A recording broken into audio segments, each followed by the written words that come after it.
252 कोटींचा ड्रग्ज प्रकरणी बॉलिवूड संशयाच्या जाळ्यात सिद्धांत कपूरनंतर आता ऑरीची झाली चौकशी। ऑरीचे दाऊदच्या भाच्यासोबत संबंध असल्याचा आरोप।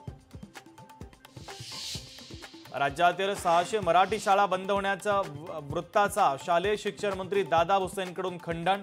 राज्यातील एकही मराठी शाळा बंद होणार नाही, दिली स्पष्टोक्ती।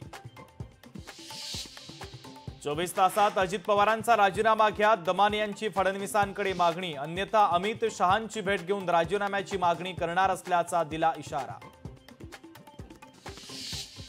लाडकी बहीण योजना बंद होणार नाही, प्रचार सभेत मुख्यमंत्री फडणवीस आणि उपमुख्यमंत्री एकनाथ शिंदे यांची ग्वाही।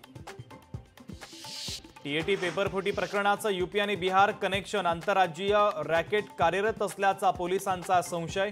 आंतरराज्य टोळ्यांचे 4 वर्षांपासून हे कारनामे सुरू।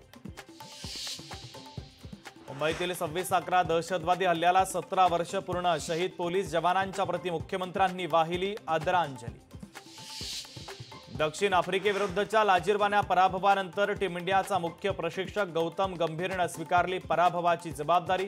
माझ्या भवितव्याचा निर्णय बीसीसीआय घेईल म्हणत केलं महत्त्वाचं आणि सूचक वक्तव्य।